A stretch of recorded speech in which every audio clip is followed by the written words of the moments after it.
Hello, I'm Steve Shaw, National Coordinator of Football Officials and Secretary Rules Editor for the NCAA. And today we're continuing our series of training videos for 2025, and we're going to be featuring game action from Week 6. Now, as a reminder, don't forget to watch the Sport Radar video on the CFO site. It deals with integrity issues and gambling, and it's required viewing to be eligible for the postseason. So get that done this month in October. And this week, you may have seen the Division I Cabinet approved a proposal allowing student athletes to gamble on pro sports. Now it goes to the Division II and Division III for review and consideration, and it could go into effect, if all approved, by November 1st. But let's be clear, this is for student athletes and not for CFO football officials. Nothing changes in our policy for now. I know this will spark debate among our commissioners and will give more guidance in the future, but for now, I would not consider betting on pro sports, and especially the NFL. It's not allowed in our current policy. With that, let's get on into our video. Our first play, we're going to talk about numbering exceptions on scrimmage kick plays. Now, as we look at the formation, the snapper is established, hands at or below the knee. He's actually touching the ball here, and the offense is in scrimmage kick formation. Now, we see both the right tackle and left tackle, they're going to shift out into the backfield, and two backfield players shift in to take their place. And as we go and take a look at the end zone view before the shift, the left tackle is number 69, so he's not a numbering exception, but the right tackle is number 88, and he is a numbering exception. Now, we know by rule that any and all linemen not numbered 50 to 79 who are ineligible receivers by position become exceptions to the numbering rule when the snapper is established. And all such numbering exception players must be on the line and may not be on the end of the line. Otherwise, Team A commits a foul for illegal formation. So as we watch again the shift, number 88 is in the backfield. He must be on the line, covered up. The ball is snapped, and so because of 88's position at the snap, Team A commits a foul for illegal formation. We must always stay alert when the kicking team begins to shift around after the snapper is established. Play 2 is a follow-up to last week's two-play vignette on what is not a horse collar tackle. Now, the quarterback, he takes the snap here. He's going to throw quickly out to the back, and number 9 of the defense is going to take the ball carrier down near the boundary, and we see the abrupt pull down from the back collar of the jersey, and we're going to get a flag from our headline judge for a horse collar tackle. And as we go back and take a look at this horse collar action, this is why the rule is in place, for player safety. This is a very dangerous position that the ball carrier is put in, and when we see this abrupt pull down with horse collar action, we need to make sure we get our marker out, make this call for player safety. Well done here. Play 3, the quarterback takes the snap. He throws out to the back, who does not make the catch. The ball is loose, and finally the defense is going to gain possession of the ball, and we're going to rule that it was a backward pass recovered by the defense. Now, as we go back and take a look to see if the pass was forward or backward, we see that the quarterback, he releases the pass just inside the 22, and the ball is first touched by the receiver almost the same spot, just inside the 22. So the pass appears to be dead flat, not really forward or backward. And we know that by rule, a pass is forward if the ball first strikes the ground, a player, an official, or anything else beyond the spot where the ball is released. All other passes are backward passes. So if it is dead flat, is considered a backward pass. And so replay is going to take a look. They uphold the call of a backward pass. They also verify the recovery by the defense. So the turnover is going to be upheld by replay. Good job on the field. Good job in the booth. Play 4, we're going to look at a catch, no catch situation. We see the quarterback, he fakes, he throws downfield to the H-back. Now, the ball is out very quickly. The defense recovers, and they're going to return it back downfield. Now, the ruling on the field is catch, fumble, recovered by the defense. And as we look at the replays, we see number 89, he gains firm control of the ball with a body part down.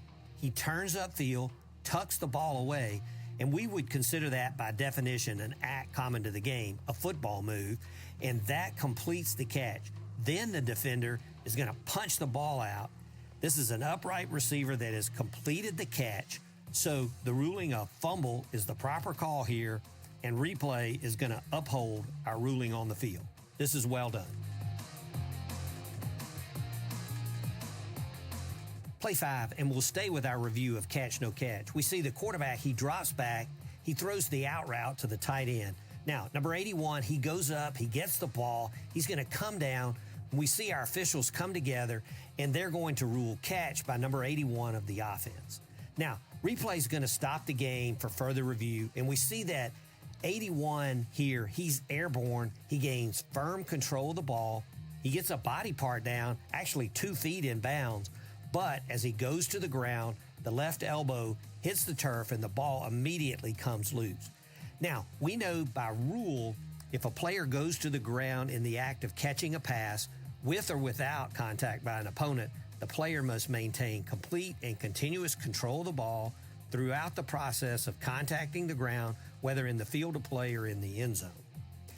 Now, this receiver was going to the ground. He did not maintain firm control when he hit the ground, so he did not complete the catch.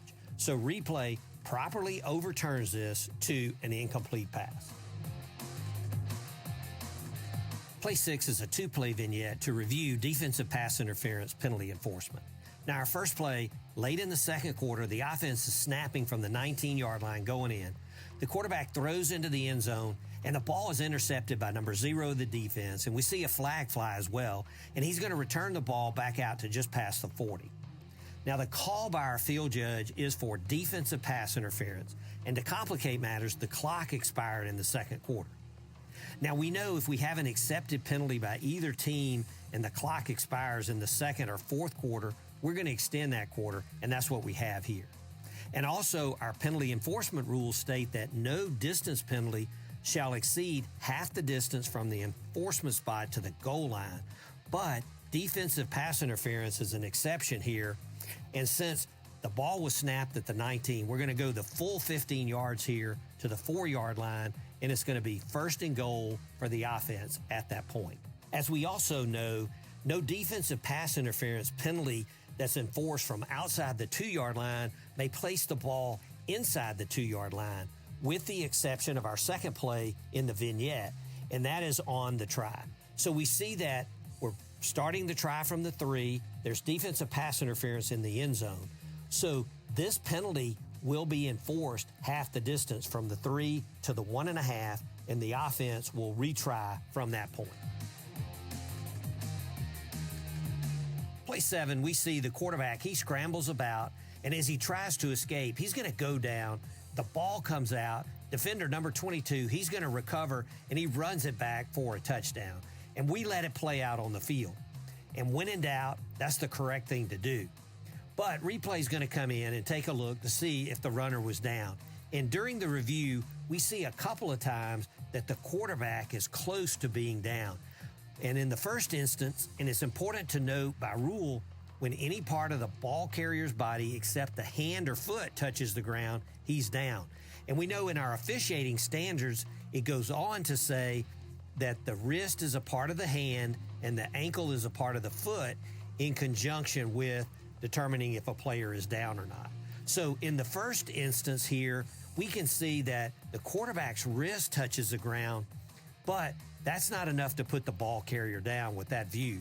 But in the second instance, it's clear the elbow and forearm is down before the quarterback lost control of the ball. So replay is going to overturn this to the runner down, but only with the second view. And let's remember that the wrist is part of the hand and the ankle is part of the foot in determining a ball carrier down. Our last play is going to be another 2-play vignette, this on targeting with the crown of the helmet. Now, in the first play, we see the quarterback, he drops back, he's under pressure, he scrambles out, we see a tug on the face mask, and then he's hit hard by number 31 of the defense. And we're going to get a flag for a face mask and for targeting. Now, we know that the targeting foul will be under review. Only one of the 2 live ball fouls can be penalized, but the targeting review will determine the status of defender number 31. And as we look at the end zone view, we see the quarterback, he's going to transition to a runner, so he's not defenseless, and only the crown of the helmet targeting is possible here. And as we see number 31, he attacks, he lowers the head, leads with the head, and makes forcible contact with the runner with the crown of his helmet. So replay can confirm targeting, and number 31 is disqualified. Now, the second play, we see that we get a pass downfield to number 18 of the offense, and there's a big collision, and the call on the field is targeting with the crown of the helmet as well.